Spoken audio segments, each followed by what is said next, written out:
여러분, 안녕하세요. 요즘 비트코인 정말 난리도 아니죠? 아니, 불과 며칠 전까지만 해도 다들 약세장이다, 끝났다, 이런 분위기였는데 갑자기 이게 무슨 일일까요? 그래서 오늘 이 기록적인 랠리 뒤에 숨어 있는 진짜 이유, 말 그대로 여러 요소다 완벽하게 맞아떨어진 이 퍼펙트 스톰의 실체를 함께 파헤쳐 보겠습니다. 이 숫자 좀 보세요. 플러스 7%. 바로 어제 비트코인이 단 하루 만에 7% 넘게 급등하면서 순식간에 92,000달러를 뚫어버렸습니다. 정말 엄청난 상승세죠. 이렇게 잠잠하던 시장이 왜 갑자기 폭발했는지 지금부터 그 배경을 하나하나 까보겠습니다. 네, 오늘 이 5가지 순서대로 현재 시장을 움직이는 거대한 힘들이 어떻게 맞물려 돌아가는지 그 전체적인 그림을 한번 그려보도록 하겠습니다. 자, 첫 번째 이야기입니다.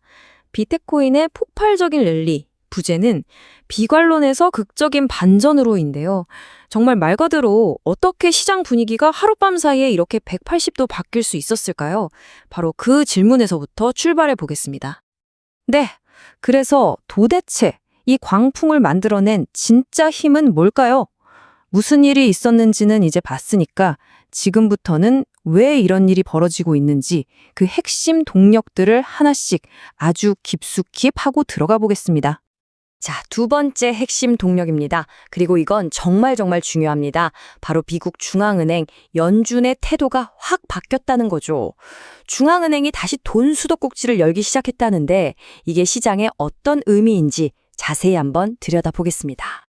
자, 이 타임라인을 한번 보시죠. 11월에 금리를 내렸고 결정적으로 12월 1일부터는 양적 긴축 QT라고 하죠.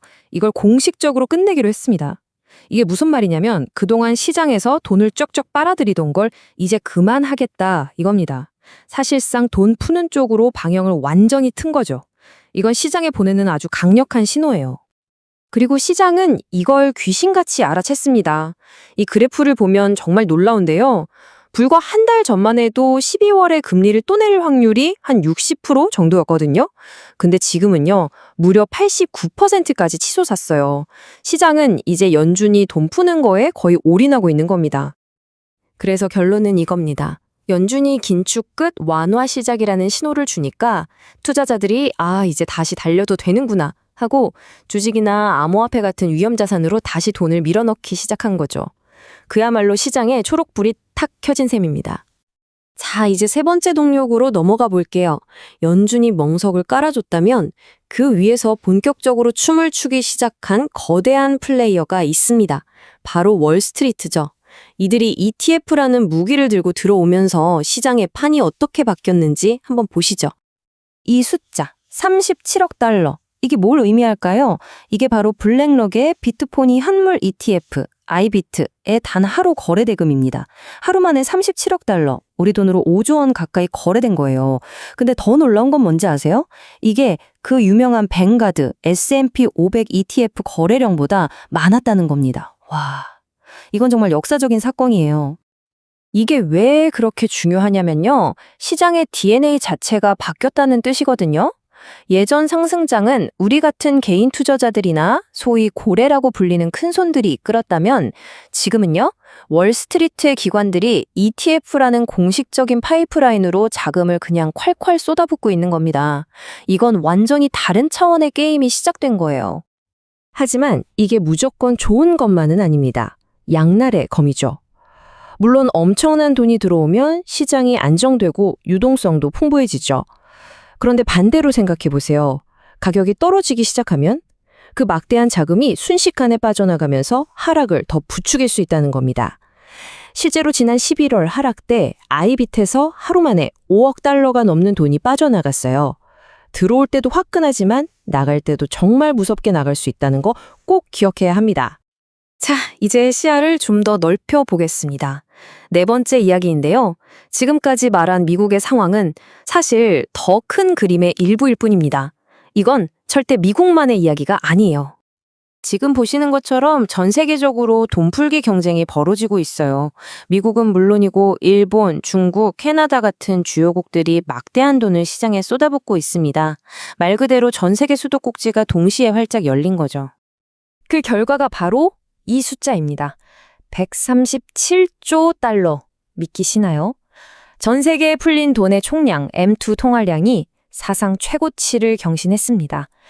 우리가 팬데믹 때 돈 엄청 풀었다고 했잖아요. 그때보다 더 많은 돈이 지금 시장에 돌아다니고 있다는 뜻입니다. 자, 그럼 이렇게 세상에 돈이 넘쳐나는 상황에서 비트코인이 주목받는 이유가 뭘까요? 바로 이 디지털 희소성이라는 개념 때문입니다. 아주 간단해요. 달러나 원화 같은 돈은 정부가 마음만 먹으면 무한정 찍어낼 수 있죠. 근데 비트코인은요, 딱 2,100만 개로 그 양이 정해져 있습니다. 더 늘어나지 않아요.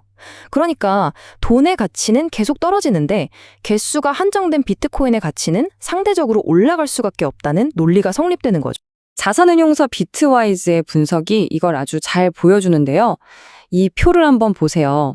전 세계에 풀린 돈의 양을 기준으로 계산해 봤더니 비트코인은 지금 가치보다 66%나 싸다는 겁니다. 자기들 모델로는 적정 가격이 무려 27만 달러래요. 반면에 우리가 안전자산이라고 믿었던 금은 오히려 75%나 고평가되어 있다는 분석을 내놨습니다. 굉장히 흥미롭죠? 자, 지금까지 시장을 움직이는 거대한 흠들을 살펴봤습니다. 그럼 이제 가장 중요한 질문이 남았죠. 그래서 우리 투자자들은 뭘 해야 하는가? 이 새롭게 짜인 시장의 판을 어떻게 읽어야 할지 핵심 가이드를 정리해드리겠습니다. 핵심은 딱 3가지입니다. 첫째, 유동성의 큰 흐름을 거스르려고 하지 마세요. 전 세계가 돈을 푸는 방향으로 가고 있습니다. 둘째, 단기 변동성은 장렬한 겁니다. 가격이 갑자기 떨어질 때 겁먹고 던지지 말고 오히려 좋은 기회로 삼는 지혜가 필요해요. 마지막으로 내가 지금 단기적인 파도를 타는 트레이더인지 아니면 이 거대한 흐름에 올라타는 장기 투자자인지 자기 자신만의 원칙을 명확히 해야 합니다. 결국 지금 시장은 이 한 문장으로 정리할 수 있을 것 같아요. 장기적인 유동성의 거대한 파도와 단기적인 변동성의 잔파도 사이의 싸움이죠. 여기서 가장 중요한 건 내가 지금 어떤 파도에 올라타려고 하는지 스스로 아는 것, 바로 그것일 겁니다. 여러분은 과연 어느 쪽에 베팅하시겠습니까?